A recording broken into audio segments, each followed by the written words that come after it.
పిల్లలు ఎంతగానో ఇష్టపడే ఈ పొటాటో ఫ్రై మీకు చూపిస్తున్నామండి రెసిపీ. ముందుగా మనం పొటాటోస్ బంగాళదుంపల్ని కడుక్కొని ఈ విధంగా తురుముకోవాలండి. తురుముకున్నదంతా కూడా మనము సాల్ట్ వాటర్‌లో అయితే వేసుకోవాలి. చూసారా? ఇది సాల్ట్ వాటర్‌లో మనం తురుముకున్న పొటాటోదంతా వేసుకుంటున్నాము. దీన్ని బాగా 2, 3 టైమ్స్ పొటాటో మనకి తెల్లగా వచ్చే వరకు బాగా కడుక్కొని, పిండుకొని ఇలా చిల్లులు గిన్నెలో వేసుకుంటే వాటర్ ఏమన్నా ఉంటే కిందకి వచ్చేస్తాయి. సాల్ట్ వాటర్‌లోనే వేసుకోవాలండి. మనం తురుముకున్నదంతా కూడా బాగా క్లీన్ చేసుకొని, ఈ విధంగా వేస్తే వాటిలో ఉన్న వాటర్ అంతా వచ్చేస్తుంది. ఇప్పుడు డీప్ ఫ్రైకి సరిపడినంత ఆయిల్ అనేది మనం ఫ్లేమ్ పెట్టుకొని మీరు మీడియం కన్నా కొంచెం ఎక్కువ, అలా అని హై ఫ్లేమ్ కాదు.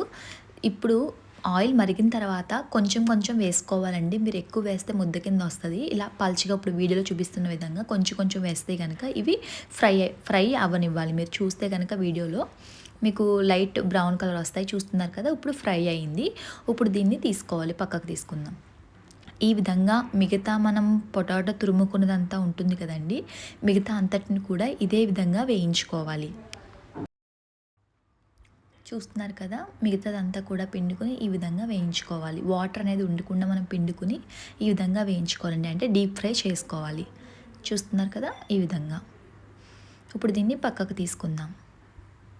ఇప్పుడు దీన్ని దంచుకోవాలండి. జీలకర్ర, వెల్లుల్లి రెబ్బలు, ఒక 15-20 వెల్లుల్లి రెబ్బలు బాగా దంచుకొని ఇందులో ఉప్పు, కారం కలుపుకొని దీన్ని బాగా దంచాలి.